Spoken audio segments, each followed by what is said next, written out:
नमस्कार, प्रणाम, सत श्री अकाल। उम्मीद करता हूँ मेरी आवाज़ आ रही होगी। तो हमारी जो सेम स्टोलन को एक्सपोज़ करने की सीरीज़ चल रही है, चलिए आज उसको फिर से कंटिन्यू करते हैं, बिना किसी देरी के। पास है नहीं आपके नहीं गॉड के ये पास बच्चों के साथ बच्चे के साथ वाल्मीकि 24 रामायण years old बच्ची के साथ वाल्मीकि रामायण वाल्मीकि एक चीज़ नोटिस की, जैसे उन्होंने इस्लाम के बारे में बात करना शुरू किया, ऐसे भागा तुरंत। Ramayana Valmiki Ramayana book number 1 chapter 48 I am speaking, I am saying the references. Shut up. Please shut up. Preeti ji, please shut up and please go mute. I am speaking. Don't talk. She is You are she is speaking. You are in the wrong. वो बदतमीजी कर रहे हैं तो आपको कुछ नहीं दिखाई दे रहा। बेचारे से इस्लाम के बारे में बात कर दी तो भाई को गुस्सा आ गया। बदतमीजी वो बोल रही है, वो आपको शट अप नहीं बोल रही है। वो आपको शट अप नहीं बोल रही है। म्यूट कर दीजिए, बेहतर रहेगा ना। म्यूट कर दीजिए, बेहतर रहेगा। आपका और कितना टाइम है, बोलो जल्दी। हाँ, Ramayana Valmiki Ramayana book number 1 chapter 48 verse number 21 to 22. Indra, the gods of God, disguised as Rishi Gautama and had sexual intercourse with Ahalya. Ahilya के घर में गए, गौतम ऋषि का भेष बनाकर, कौन? इंद्रा गॉड, वहां जाकर उनके साथ इंटरकोर्स किए और इंटरकोर्स कर वो भाग। तो ये इंद्र और अहिल्या वाली जो कथा है उसके बारे में बात कर रहा है। एक तो मोमिन इतनी लंबी-लंबी जलेबियाँ बनाते हैं जब इनको इस्लाम के बारे में बात करनी होती है। पर हिंदुइज़्म के बारे में बात करते वक़्त इससे इस बारे में ध्यान नहीं रखा कि हम स्कॉलर्स के बारे में जाकर सुने। हमारे 3 स्कॉलर्स, मेरे को 3 तो मिल ही चुके हैं। हमारे 3 स्कॉलर्स, इसमें से एक तो कुमारिल भट्ट हैं जो कमेंट्री ऑफ मीमांसा सूत्र जिन्होंने लिखी है। उन्होंने 650 ईस्वी में ही ये बता दिया था कि ये जो कथा है ये आलंकारिक रूप से है। ये सूर्य रात्रि परक एक कथा है। स्वामी दयानंद सरस्वती ने भी अपनी पुस्तक में इस कथा के बारे में ज़िक्र किया है और माधवाचार्य जी ने भी इसका ज़िक्र किया है। तो इसने किसी स्कॉलर को उठा के नहीं लाया, कुछ भी नहीं। पर हम अब ये देखेंगे कि क्या ये कथा इसके आलंकारिक रूप को नहीं लेंगे, हमेशा की तरह सामान्य अर्थ लेते हैं और हम ये देखते हैं कि सामान्य अर्थ में हमें ये कथा क्या बताती है। तो ये रामायण का बालकांड का सर्ग 48 है, उसके अंदर ये कथा आती है। और उससे पहले मैं आपको बताना चाहूंगा कि इंद्र क्या है, ठीक है? तो इंद्र जो है वो देवताओं का एक पद है। इंद्र एक देवता का पद है जो कोई भी बन सकता है। आप भी एक दिन इंद्र बन सकते हैं अगर आपके कर्म बहुत अच्छे हैं तो। इसीलिए तो इंद्र, जब भी कोई बहुत ज़्यादा तपस्या करता है तो इंद्र देवता जो है उसकी तपस्या भंग करने के लिए अप्सराओं को भेजना या उसकी तपस्या को किसी भी तरह से भंग करने की कोशिश करते हैं। क्योंकि अगर वो ऐसा ना करे तो उनका राज्य ही छिन जाएगा। वैसे तो हर एक मनवंतर में एक ही इंद्र होता है, पर अगर उस मनवंतर में कोई बहुत ज़्यादा तपस्या करता है तो उससे इंद्र का राज्य छीनने का खतरा उत्पन्न हो ही जाता है। ये भागवत पुराण है, उसका 8वाँ स्कंद है। उसके अंदर विभिन्न मनवंतरों में और उनके जो अंदर जो अलग-अलग इंद्र हुए, उनके बारे में बताया गया है। ये देखिए, परीक्षित दूसरे मनु हुए स्वरोचिष। मनवंतर में इंद्र का नाम था रोचन। तो उस मनवंतर में जो इंद्र थे, उनका नाम था रोचन और प्रधान देवगण थे तुषित आदि। वेदवादीगण सप्तऋषि थे। ऊर्ध्व स्तंभ आदि वेदवादीगण सप्तऋषि थे। तीसरे मनु थे उत्तम।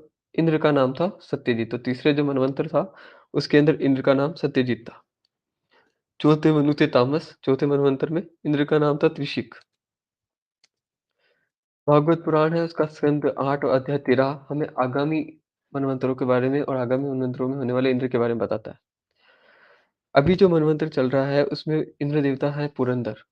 पुरंदर उनका इंद्र है। वसु, रुद्र, विष्णुदेव, मरुदगण, अश्विन कुमार और ऋभु ये देवताओं के प्रधान गण है इस मनवंतर में। अब अगला जो मनवंतर आएगा, उस मनवंतर में जो हम देखते हैं कि दैत्यराज बलि भी, अब मैं जैसे कह रहा हूँ ना, कर्मों से ही देवराज का पद मिलता था। अब जो आगामी मनवंतर आ रहा है उसके अंदर देवताओं में के राजा कौन होंगे? देवताओं का इंद्र कौन होगा? तो विरोचन के पुत्र बलि। विरोचन के पुत्र बलि कौन है? वही दैत्यराज जो कि देवासुर संग्राम में दैत्यों की तरफ से लड़ते हैं। तो आप देख रहे हैं दैत्य, एक दैत्य भी अगले मनवंतर में इंद्र बन जाएगा। क्यों? क्योंकि उसके कर्म बहुत अच्छे हैं। तो हिंदुइज्म में इंद्र जो देवता का पद है वो ईश्वर के समतुल्य नहीं है। वो बस एक पद है जिस पर कोई भी जा सकता है अपने कर्मों से। दूसरा ये पद है भोग योनि। हिंदुइज़्म में कर्म योनि सिर्फ़ मनुष्य को मानते हैं, बाकी जितनी भी योनियाँ हैं वो सब भोगने वाली। भोगने का अर्थ है कि जैसे कि अगर आपने बहुत अच्छे कर्म किए, तो आप देवता बन जाएँगे और देवता बनकर आप अपने कर्मों का फल भोगेंगे। वहाँ पर आप कोई नवीन कर्म नहीं करने वाले। वहाँ पर आप चाहे कुछ भी कर दें, उसका फल आपको नहीं मिलेगा। प्रकृति का नियम ये है। जैसे कि अगर आप ने कुछ बुरे कर्म किए और आप कोई जानवर बन गए, आप कोई शेर बन गए, ठीक है? आप शेर बनकर लोगों को मार रहे हैं, तो इसका मतलब ये थोड़ी ना है कि आपको उसके कर्मों का फल मिलेगा, नहीं। क्योंकि जो शेर की जो योनि है, जो जानवर पशु योनि है, वो सिर्फ़ भोग योनि है, वो वहाँ अपने कर्मों का फल भोग रहा है। सिर्फ़ मनुष्य योनि में ही कर्मों के फल को भोगने और नवीन कर्म करने का अधिकार दिया जाता है, इसलिए देवताओं से भी श्रेष्ठ मनुष्य योनि को हमारे शास्त्र कहते हैं। वो कहते हैं क्योंकि देव योनि भी आपको मुक्ति नहीं दिला सकती। मुक्ति कौन दिलाएगा? आपको मनुष्य योनि ही दिलाती है। इससे मनुष्य योनि की श्रेष्ठता के बारे में पढ़ता है, हमेशा व्याख्यान किया जाता है। हमारे शास्त्रों में तो देवताओं से भी ज़्यादा श्रेष्ठ मनुष्य योनि को माना जाता है। उसके आगे जो नौवाँ मनवंतर होगा, उसमें इंद्र होंगे त्रिलोकी, अद्भुत नामक इंद्र होगा। 10वें मनु होंगे उपश्लोक और के पुत्र ब्रह्म सावर्णी, इंद्र होंगे शुंभु। 14वें मनवंतर पे भूतवर्त अच्छा 14वें मनु होंगे इंद्र सावर्णी, ठीक है? इस प्रकार परीक्षित ये 14 मनवंतर भूत, वर्तमान और भविष्य तीनों ही कालों में चलते रहते हैं। इन्हीं के द्वारा एक सहस्त्र चतुर्युगी वाले कल्प के समय की गणना की जाती है। इस प्रकार क्या होता है, भगवान ब्रह्मा का एक दिन पूरा होता है, फिर वो रात्रि विश्राम करते हैं, फिर वो सुबह उठते हैं, फिर वापस एक नई सृष्टि की रचना करते हैं, फिर वही 14 मनवंतर, उसमें 14 इंद्र। अब ऐसे देखें तो करोड़ों करोड़ इंद्र आ चुके हैं, करोड़ों करोड़ इंद्र आगे आएंगे। तो आप इंद्र देवता ने कुछ किया, उसके लिए आप हिंदुइज्म ये बिल्कुल सबसे पहली बात तो कि इंद्र जो है वो देवता है, वो ईश्वर के समतुल्य नहीं है। अब हम ये देखते हैं कि जो देवराज इंद्र ने किया, वो क्यों किया और वो क्या था? तो ये वाल्मीकि रामायण का बालकांड का अध्याय 50 है। तो चलिए देखते हैं इसमें कथा सामान्य अर्थ में क्या कहती है। एक दिन जब महर्षि गौतम आश्रम पर नहीं थे, उपयुक्त अवसर समझकर सतीपति इंद्र जो है गौतम मुनि का वेश धारण कर वहां आए और मैं इंद्र तुम्हारे साथ समागम करना चाहता हूँ। रघुनंदन महर्षि गौतम का वेश धारण करके आए हुए इंद्र को पहचान कर भी उस दुर्बुद्धि नारी ने अहो देवराज इंद्र मुझे चाहते हैं, इस कौतूहलवश उनके साथ समागम का निश्चय किया करके वह प्रस्ताव स्वीकार कर लिया। तो जब देवराज इंद्र गौतम महर्षि का रूप धारण करके आए, अहिल्या जी को ये पता था कि वो देवराज इंद्र है।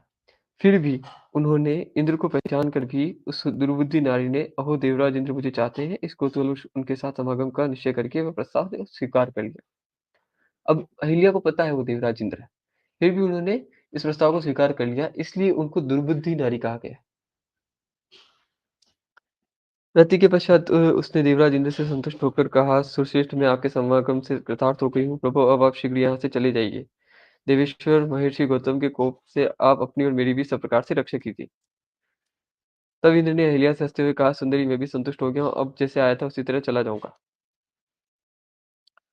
फिर देवराज इंद्र जाने लगे, तो महर्षि गौतम ने उनको देख लिया। उन पर दृष्टि पड़ते ही देवराज इंद्र भय से थर्रा उठे, उनके मुख पर विषाद छा गया। दुराचारी इंद्र को मुनि का वेश धारण किए देख सदाचार संपन्न मुनिवर गौतम जी रोष में भरकर कहा, गौतम जी क्या कह रहे हैं?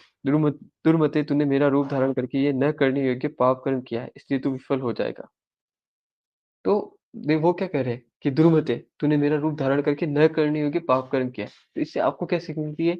ये पाप कर्म है, इसको नहीं करना चाहिए। इस कथा से आप क्या लेंगे, सीख क्या लेंगे? ये पाप कर्म है, इसको नहीं करना चाहिए, इसलिए तू विफल हो जाएगा और उसको श्राप दे दिया। रोष में भरे हुए महात्मा गौतम ने ऐसा कहते सहस्त्राक्ष इंद्र के दोनों अंडकोश उसी क्षण पृथ्वी पर गिर पड़े। तो देवराज इंद्र हैं, उनके जो अंडकोश थे वो उसी क्षण गिर पड़े। तो ये कथा हमें क्या बताती है? ये कथा हमें बताती है कि देवराज इंद्र ने एक पाप कर्म किया और उसका फल उन्हें भोगना पड़ा। जबकि देवताओं की जो योनि है वो भोग योनि है और उनको उनके कर्मों का फल नहीं मिल सकता। फिर भी देवराज इंद्र को उसके कर्मों का फल मिल रहा है। क्यों मिल रहा है? ये कथा हमें ये सिखा रही है कि भले ही प्रकृति का नियम है कि देवताओं को उनके कर्मों का फल नहीं भोगना पड़ता, पर बुरे कर्म के लिए तो देवराज इंद्र को भी उसका फल भोगना पड़ेगा। देवराज इंद्र ने अब देखिए, अगर देवराज इंद्र ने बहुत अच्छा काम किया होता ना, तो उसका फल नहीं मिलता, क्योंकि ये नियम है कि देवताओं की भोग योनि है और उनके कर्म का फल उनको नहीं मिलेगा। पर देवराज इंद्र को उसके बुरे कर्म का फल मिला है। ये कथा हमें ये सिखाती है कि देवराज इंद्र को भी प्रकृति के नियम के विरुद्ध जाकर भी दंड दिया गया, तो आपकी तो औकात है कि यार आपको ऐसा करना ही नहीं है। ऊपर महर्षि गौतम स्वयं कह रहे हैं, ये न करने योग्य पाप कर्म है, ऐसा कर्म नहीं करना चाहिए। इंद्र को इस प्रकार शाप देकर गौतम अपनी पत्नी को भी शाप दिया। दुराचारिणी दुराचारिणी क्यों? क्योंकि उनको पता था ये। उनको ये बात पता थी, फिर भी उन्होंने इसके लिए हामी भरी, तो यहाँ उनकी गलती है। तू भी यहाँ कई हजार वर्षों तक रहकर केवल हवा पीकर या उपवास करके कष्ट उठाती हुई राख में पड़ी रहेगी। समस्त प्राणियों से अदृश्य रहकर इस आश्रम में निवास करेगी। तब दूरदर्श दशरथ कुमार राम इस घोर वन में पदार्पण करेंगे। उस समय तू पवित्र होगी। उनका आतिथ्य सत्कार करने से तेरा लोभ मोह आदि दोष दूर हो जाएंगे। तू प्रसन्नता पूर्वक मेरे पास पहुंचकर अपना पूर्ण शरीर धारण कर ले। उन्होंने देखो, उन्होंने अहिल्या को श्राप दिया, पर उन्होंने अहिल्या का त्याग नहीं किया। ये हमारी श्रोता केवल हवा पीकर है। उनको श्राप क्यों मिला है? क्योंकि उनको ये पता था, फिर भी उन्होंने ऐसा किया। तो ये उनकी गलती, इसलिए उनको ये श्राप दिया गया है। क्योंकि बहुत से लोग कहते हैं कि यार अहिल्या जी की तो कोई गलती नहीं थी, फिर उनको क्यों श्राप दे दिया? ठीक है? उनकी गलती थी यहाँ पर, इसलिए उनको श्राप दिया। पर सबसे अच्छी चीज़ क्या है, वो आगे है। तो भी यहाँ कई हज़ार वर्षों तक केवल देखो, सबसे अच्छी चीज़ क्या है कि उन्होंने कुछ गलत किया, फिर भी महर्षि गौतम ने उनका त्याग नहीं किया। आप खुद सोचिए, अगर आप इस जगह होते तो आप तो त्याग ही कर देते उसका।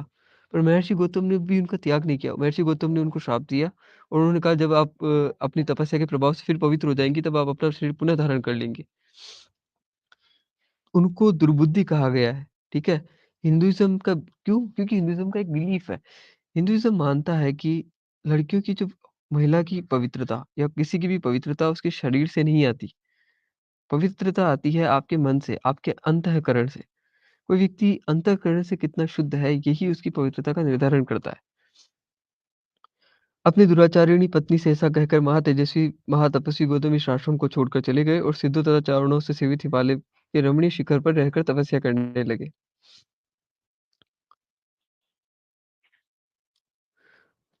तो अभी तक हमने क्या देखा है कि देवराज इंद्र ने कुछ गलत किया, महर्षि गौतम की पत्नी ने उसमें उसका साथ दिया और दोनों को उनके कर्मों का फल भोगना पड़ा। दोनों को दंड दिया गया। अब हम ये देखते हैं कि इंद्र देवता ने ऐसा किया क्यों? क्या इसके पीछे कारण लस्ट था? ठीक है? तो अगर आप इसका इसी सर्ग का अगला सर्ग पढ़ें तो आपको पता चल जाएगा कि उन्होंने ऐसा क्यों किया। तदनंतर इंद्र अंडकोशों से रहित होकर बहुत डर गए। उनके नेत्रों में त्रास छा गया। वे अग्नि आदि देवताओं, सिद्धों, गंधर्वों और चारणों से इस प्रकार बोले, देवताओं, महात्मा गौतम की तपस्या में विघ्न डालने के लिए मैंने उन्हें क्रोध दिलाया है। ऐसा करके मैंने यह देवताओं का ही कार्य सिद्ध किया है। तो उन्होंने ये क्यों किया है वो यहाँ पर अब बता रहे हैं। मुनि ने क्रोधपूर्वक भारी शाप देकर मुझे अंडकोश से रहित कर दिया और अपनी पत्नी का भी परित्याग कर दिया है। इससे मेरे द्वारा उनकी तपस्या का अपहरण हुआ है। यदि मैं उनकी तपस्या में विघ्न नहीं डालता तो वे देवताओं का राज्य ही छीन लेते। अतः ऐसा करके मैंने देवताओं का ही कार्य सिद्ध किया है। इसलिए श्रेष्ठ देवताओं, तुम सब लोग, ऋषि समुदाय और चारणगण मिलकर मुझे अंडकोशों से युक्त करने का प्रयत्न करो। तो देवराज इंद्र ने ये क्यों किया? देवराज इंद्र के इसे ये कृत्य करने का कारण लस्ट नहीं था। उनका कारण ये था कि जो महर्षि गौतम थे वो बहुत बड़े तपस्वी थे। उनकी तपस्या को भंग करने के लिए देवराज इंद्र ने बहुत सारे प्रयास किए, पर वो सारे प्रयास विफल हुए। उन्होंने अप्सराएँ भी भेजी, पर वो उन पर नहीं हुआ काम। तो उन्होंने एक दूसरा तरीका खोजा और उन्हें क्रोध दिलाकर और खुद को श्राप दिलाकर, क्योंकि श्राप देने से किसी की भी तपस्या का अपहरण होता है, आपकी तपस्या क्षीण होती है। तो उन्होंने श्राप दिलाने के लिए उन्होंने एक निश्चित समय यहाँ जो ये किया गया है ना, इस पूरे घटनाक्रम में, इसमें हमें पता चलता है कि देवराज इंद्र का जो कारण था वो लस्ट तो बिल्कुल नहीं था और खुद की बुद्धि दौड़ाया करे। लस्ट हो भी कैसे सकता है? देवराज इंद्र के पास क्या कमी है? देवताओं का राजा है, दुनिया की सबसे सबसे खूबसूरत वहाँ पर है, स्वर्ग में। तो और दूसरा वो है ही भोग क्यों नहीं? तो यहाँ पर देवराज इंद्र क्या करे, उन्होंने ऐसा किया क्योंकि महात्मा गौतम की तपस्या में विघ्न डालने के लिए।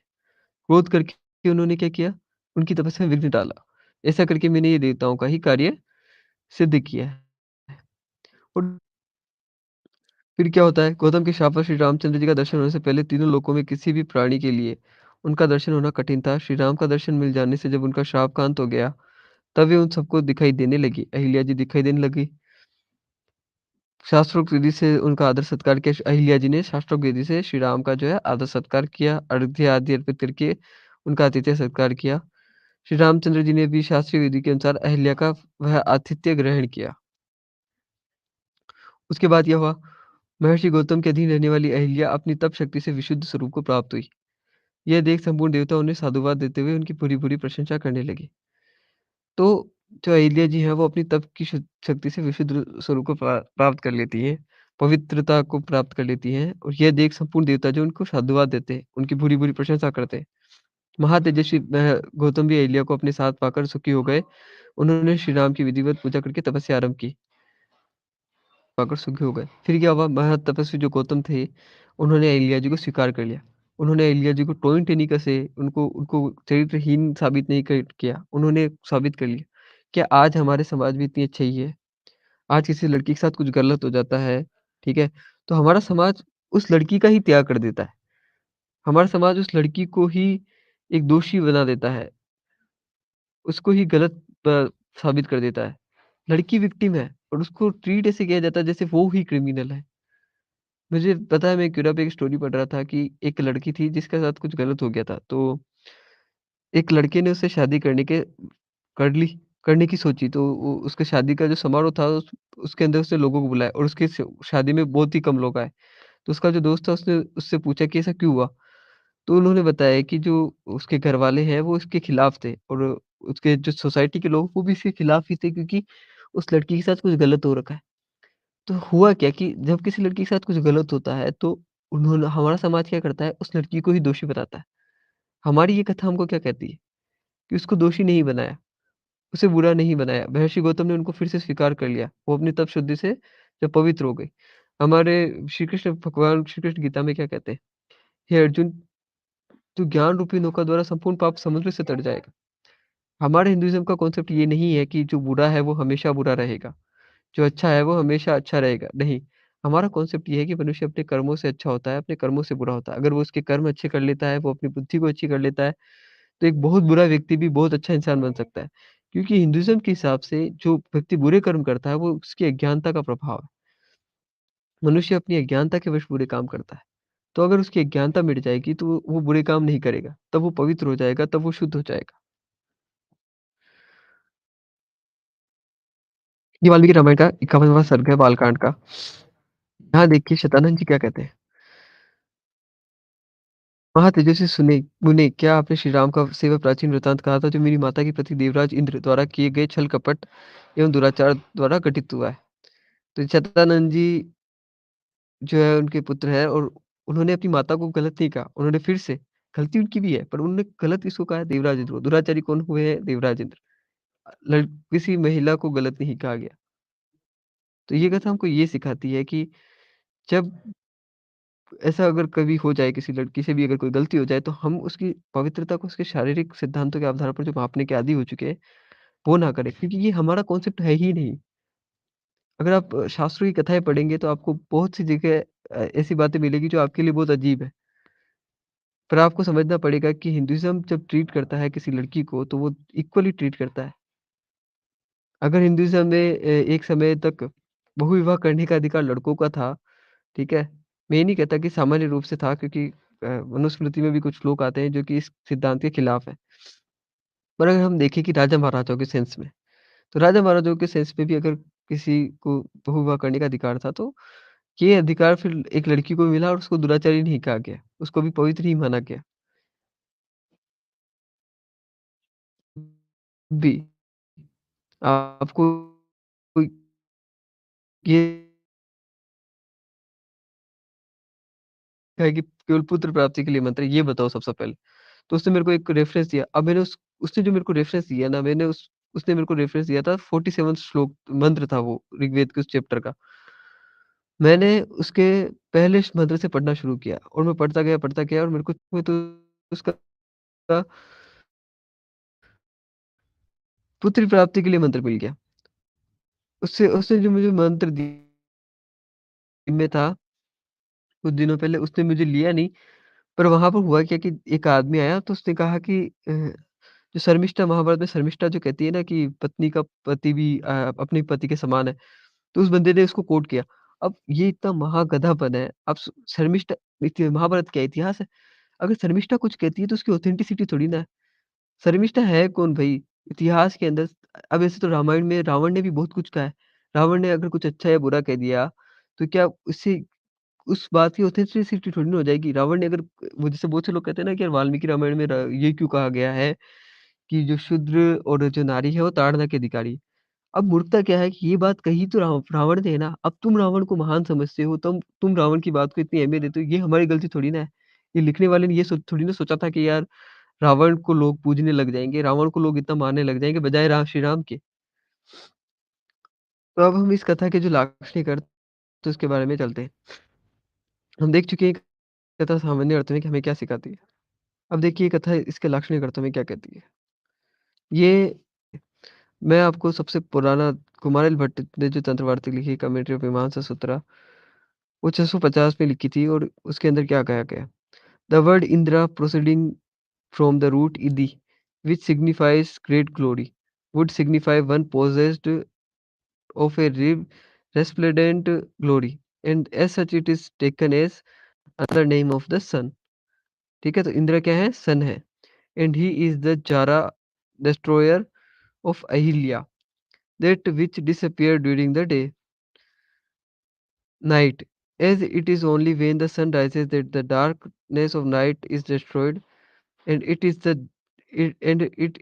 in this sense that we should take the sentence Indro Ahilyaya Jaraha which cannot be taken in its ordinary sense of an ailiotic connection with a woman।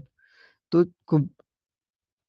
तो कुमारिल भट्ट अपनी तंत्र वार्तिक में ये कह रहे हैं कि ये जो कथा है, जो इंद्र है वो सूर्य को जो सिंबॉलिक रूप से सूर्य को रिप्रेजेंट करता है, जो अहिल्या है वो रात को रिप्रेजेंट करती है और जो गौतम है वो चंद्रमा को रिप्रेजेंट करते हैं। चूँकि रात्रि और चंद्रमा दोनों साथ-साथ रहते हैं तो इसलिए उनको अलंकारिक रूप से पति-पत्नी बताया गया है। इंद्र जो है अहिल्या का जार है क्योंकि इंद्र जो है, जो सूर्य है वो रात्रि को नष्ट करने वाला है। तो हमें इस कथा को इस सेंस में लेना चाहिए। वो कुणाल भट्ट क्या कह रहे हैं कि हमें इस कथा को इस सेंस में लेना चाहिए, इसका किसी महिला के साथ कोई संबंध नहीं है।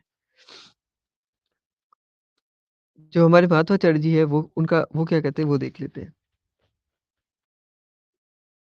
माधवाचार्य जी कहते हैं कि जो श्री कुमारिल भट्ट है उन्होंने भी कुमारिल भट्ट को मेंशन किया है कि इन्हें अपने तंत्र वार्तिक नामक प्रसिद्ध ग्रंथ में उक्त ऐतिहासिक वेद गाथा का सूर्य रात्रि परक रूपक प्राय अर्थ किया है।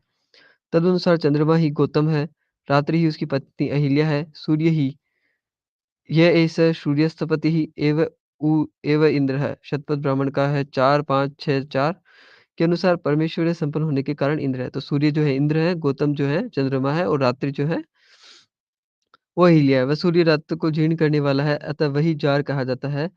इसके लिए उन्होंने कुछ रेफरेंसेस दिए हैं, जो वैदिक रेफरेंसेस दिए हैं। निरुक्त का है 222 सुषुम्नः सूर्य रश्मि चंद्रमा गंधर्व इत्यपि निगमो भवति सोऽपि गौरुच्यते। निरुक्त निरुक्त का एक श्लोक है 3-3-4 आदित्य निरुक्त का एक श्लोक है 3-3-4 आदित्यत्र जार उच्यते रात्रिर्जर्यति जर्यिता।